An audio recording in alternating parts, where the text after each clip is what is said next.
All right, we are looking at the skill called linear equations, word problems. So linear equations up here.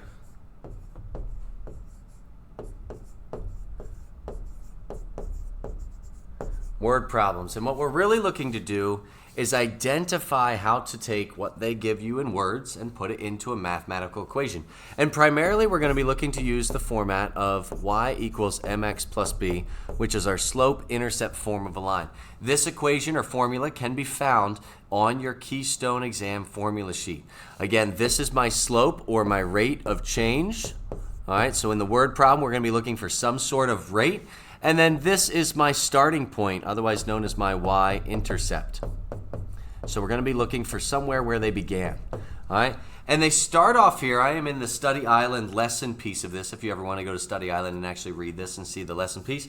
But they start off with just translating some mathematical expressions from words. And I just want to scroll down and show you some of these. Addition. All right, take a moment, pause the video, read through some of these for addition. All right, now taking a look at this video again, you probably looked at sum, more than, plus, added to, increased by. All of those represent addition in one way or another. Take a look at subtraction, however. Pause the video, read through those for a moment. Coming back into it now.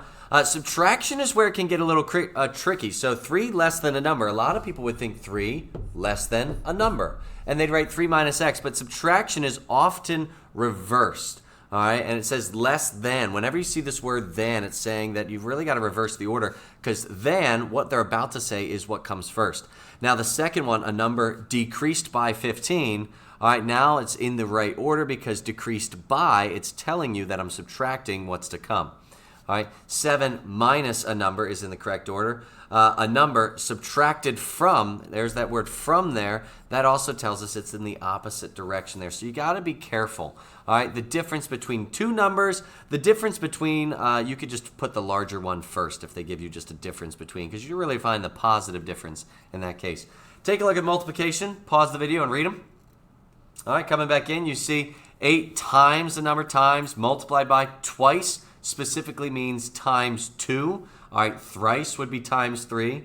All right, of, the word of could mean multiply, and also per.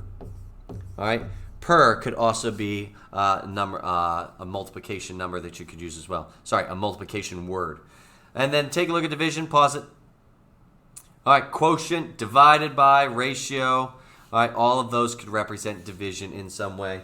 And then I'm going to scroll down. We could see equals is, or if they tell you in some way this is the result or should happen or this is what you get, all right, that's all implying is. So that's equals, and that's how you can set the equal sign. Later on in the year, we're actually going to look at inequalities, and so you'll start to see is less than, is greater than, or at least, or more than, and those are all things we'll talk about later in the year. So let's take a look at a few examples. Example number 1. At a municipal golf course, it costs each player $32.50 for one round of golf plus $12.50 for the cart fee. If X represents the number of golfers who played one round of golf with a golf cart, write an equation that represents the total amount of money the golf course will earn from these X golfers. Well, in the solution, it says if it costs each golfer $32.50 for one round of golf and $12.50 for the cart fee, so each player is pays a total of $45. All right. So what is it going to cost for a golfer? Well, it's going to be $45 per golfer. Remember I said that per before, $45 per golfer. All right. So cost is $45 per golfer. Golfer is represented by X. They told us that right here, X golfers. All right. So that's an equation that would represent it's the rate per golfer. Now, they didn't come straight out and say 45. You did have to kind of figure that out between the $32.50 and the $12.50 and putting those together as the total cost. Perhaps you would have started as this. The cost is $32.50 plus $12.50 per golfer. And then after simplifying, you would have combined these two to get your 45. That would be another way you could do it. Let's take a look at the second one. All right, taking a look at this next one here. A concession stand had 250 bags of peanuts when it opened. Each hour, the concession stand sold 50 bags of peanuts. Write an equation that represents the number of bags of peanuts the concession stand had after X hours. So again, I'm looking at y equals mx plus b. My rate, I see selling 50 bags. So they are losing 50 bags per hour. All right, and that's because they're selling it. So the concession stand won't have those bags anymore. That's why they're selling and losing. That's why I use subtraction. Where did we start? Well, we started with positive 250 bags. That's how I would have written the equation. It's okay to write it the way they did as well. They did it more logically in terms of, well, the number of bags is 250 minus 50 per hour. And that's the way they came up with it. Again, the main thing you need to know is that the rate, also known as our slope, is what goes in front of x, and the starting point, also known as our y-intercept, I'll just say start point here in this case. That's the constant, and it's positive 250. Make sure you put the right negative in front of the 50 because you're losing 50, and positive in front of 250 because you're starting with a positive amount of bags. Let's take a look at another example. All right, now why don't you try and, whoops. You can pause the video, look at example 3 here, and see if you can figure it on your own. All right, coming back in. All right, let's read it. The produce manager at Clink's Market brought a crate of artichokes for $21.60. The manager then sold the artichokes for $1.60 each. If X represents the number of artichokes he sold, then write an equation that represents the profit he made from selling the artichokes. Now, one thing you need to know is that they are assuming you know what profit means. Profit is always equal to the money from selling it minus the money to make something, or the initial cost. So basically what you got from something minus what you spent to get there. All right, so that's the profit. It's the difference when all is said and done. So they are assuming that you know that. 2160 is my starting point. Because if you think about it, if you spent money in order to start, where would you be? You'd be in the hole. You would be down 2160. So if I'm writing my equation, y equals, I started down $21.60 because I had to spend that before I could start making any money. Now, what's my rate? My rate is I'm gaining $1.60 per item sold.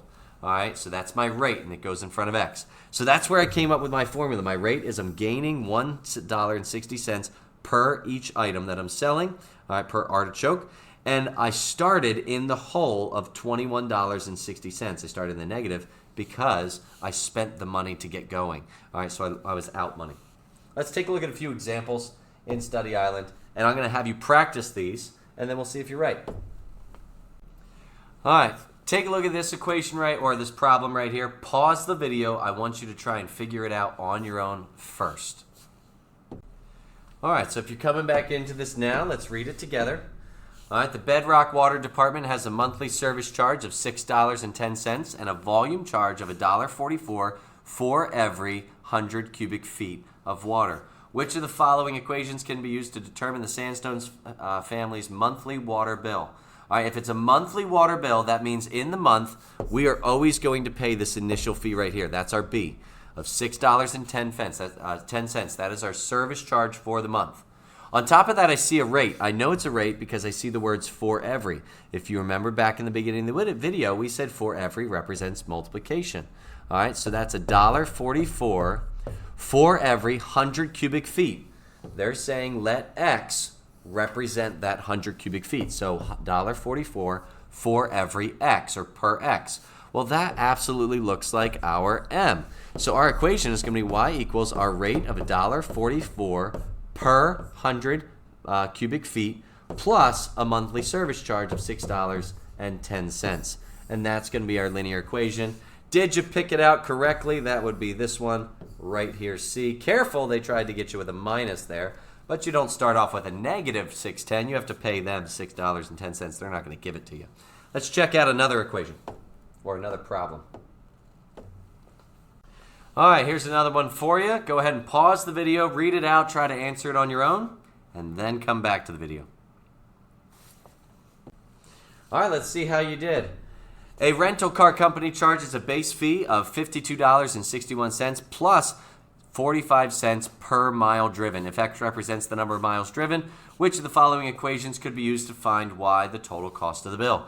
Once again, I see a base fee or an initial fee. That's our B value in our form, Y equals mx plus b, slope-intercept form. I also see my rate. All right, notice it's our rate. It says per mile, and they already told us that mile is represented by X. X represents the number of miles driven. That means my cost, the total cost of the bill, is 45 cents per mile plus a base fee of $52.61. Again, I'm writing it in slope-intercept form, so I put my X term first here. If you translated this straight from the word problem, you could do so in this case. This is actually a pretty simple one for that. But you could say my cost is $52.61 plus 45 cents per mile. All right, where you could literally take these pieces and put them straight up. Per represents the multiplication there, and then the miles represents X. All right, and you could actually take them and put it up. And Y would come right up here because that's the company charges. All right, so that's that one. If you have any other problems you want to go look at, try Study Island. Although it has, in linear equations, there's a lot of other things that come up in their standard for it. So you might get, when I was doing this, I got like 2 or 3 of these questions in my whole set of 10. All right, so you will get a lot of practice with other things. But you can also come see me or look up things online, or Khan Academy has some good stuff too. All right, good luck.